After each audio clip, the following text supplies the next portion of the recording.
Capítulo 9. No país baixo da presunção. O encontro com o jovem Ignorância. Vi então os peregrinos descerem a encosta da montanha em direção à cidade. Um pouco abaixo dessas montanhas, à esquerda da estrada, ficava o retrógrado país da presunção, do qual saía uma vereda tortuosa, que daria na estrada. Nessa interseção, eles encontraram um jovem frágil, chamado Ignorância, que vinha do país da presunção. Cristão perguntou-lhe de onde vinha e para onde ia. Ignorância: eu nasci lá naquele país à esquerda e estou indo à cidade celestial. Cristão: e como você planeja chegar ao portão? Porque você pode ter alguma dificuldade lá. Ignorância: conheço a vontade do Senhor. Tenho vivido de forma correta, pago o que devo, oro, jejuo, dou o dízimo em minha igreja e faço caridade. E deixei o meu país por causa desse para onde estou indo. Cristão: mas você não entrou pela porta no início do caminho. Você chegou por este atalho tortuoso, e temo que você, por melhor que se considere, ao chegar o momento do ajuste de contas, seja tido como ladrão e assaltante, em vez de ser admitido na cidade. Ignorância: cavalheiros, vocês são totalmente estranhos. Contentem-se em seguir a sua religião, e eu seguirei a minha. Quanto à porta que se refere, fica a uma longa distância de meu país. Não creio haver em minha terra alguém que conheça o caminho para ela. E não importa se conheçam ou não, já que temos, como podem ver, um atalho fresco e agradável, o caminho mais curto para essa estrada.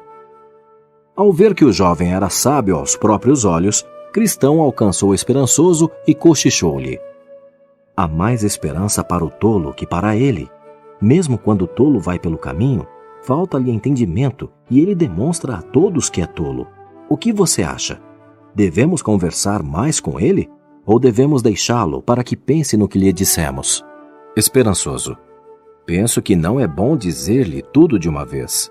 Vamos andando e conversaremos novamente com ele mais tarde, à medida que for capaz de entender.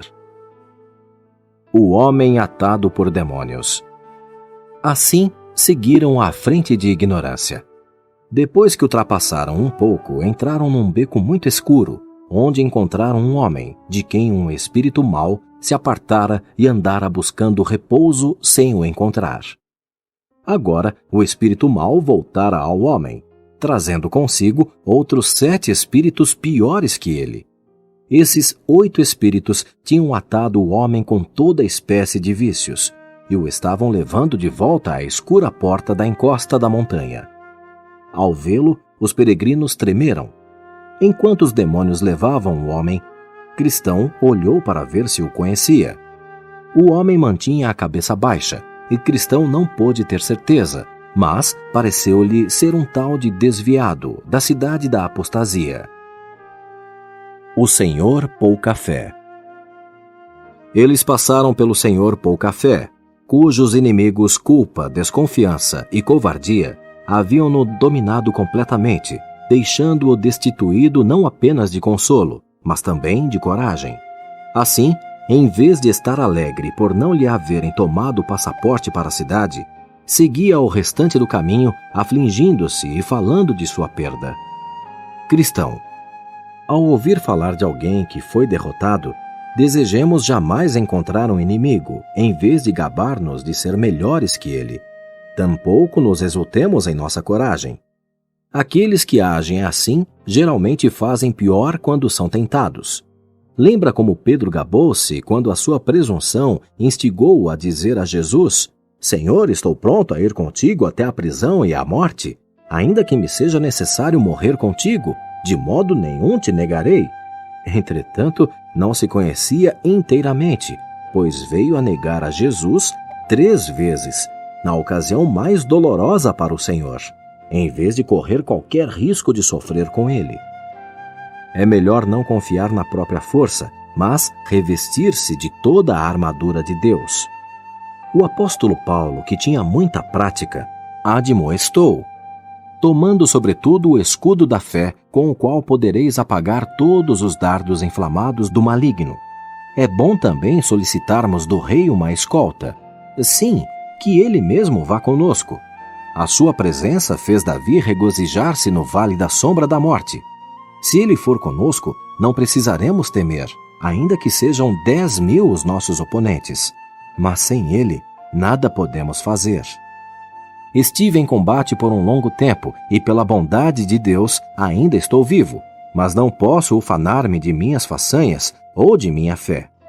Devo alegrar-me, se não mais, encontrar ataques do inimigo, como os que já sofri, embora eu tema ainda não estarmos fora de perigo. Seguindo o enganador. Cristão e esperançoso continuaram a caminhar, e ignorância seguia-os à distância. Chegaram assim a uma bifurcação da estrada. Ambos os caminhos pareciam retos, e eles não sabiam qual deles seguir. Estavam parados na bifurcação, tentando decidir que caminho tomar, quando um homem de manto branco aproximou-se e perguntou-lhes por que estavam ali.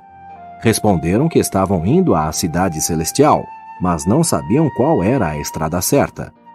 Sigam-me, convidou o homem. Também estou indo para lá. Eles seguiram o homem de branco.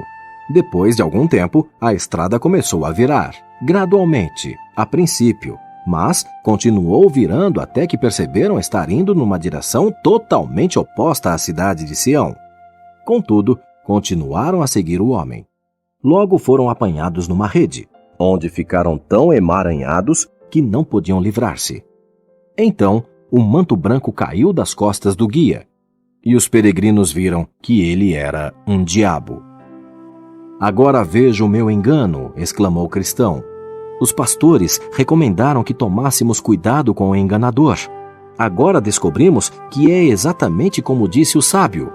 O homem que lisonjeia a seu próximo arma uma rede aos seus passos." Esperançoso, os pastores deram-nos também uma nota de direção sobre o caminho, e esquecemo-nos de lê-la. Consequentemente, não nos guardamos das veredas do destruidor. Guiados de volta ao caminho certo. Os dois ficaram chorando na rede, até que finalmente viram um ser resplandecente vindo em sua direção. Ele chegou trazendo na mão um chicote de cordas pequenas, e perguntou-lhes de onde eram e o que faziam ali. Eles contaram que eram peregrinos indo a Sião, mas tinham sido desviados do caminho por um homem vestido num manto branco, que dissera estar indo também a Sião. Resplandecente explicou: ele é o enganador, o falso profeta, que transformou-se em anjo de luz. Então ele rasgou a rede e o soltou. "Sigam-me", convocou ele. "Eu os porei de volta no caminho." Eles os acompanharam de volta ao caminho que haviam abandonado, para seguir enganador.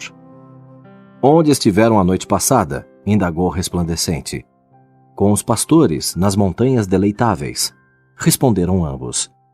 Ele indagou então se os pastores não lhes haviam dado uma nota do rumo da estrada. "Sim", confirmaram eles. "Mas vocês não a leram quando pararam na bifurcação da estrada?", inquiriu Resplandecente. "Não, nós nos esquecemos." "Os pastores não lhes recomendaram cuidado com o enganador?" "Sim, mas não imaginamos que esse homem de fala mansa, vestido de branco, fosse o enganador." A olhada que ele lhes deu fez parecer que o seu chicote estava pronto a golpear, o que os fez arder de vergonha e chorar de remorso. Então, Resplandecente declarou: "Eu repreendo e castigo a todos quantos amo. Sê, pois, zeloso e arrepende-te." Resplandecente ordenou-lhes que continuassem a caminhada e prestassem cuidadosa atenção às instruções dadas pelos pastores. Eles agradeceram-no por sua bondade e foram cantando tranquilamente pelo caminho certo. Após algum tempo, viram alguém vindo-lhes ao encontro. Cristão observou: "Acolá vem um homem por este caminho, voltando as costas a Sião." Esperançoso: "Vigiemos. Ele pode ser outro enganador."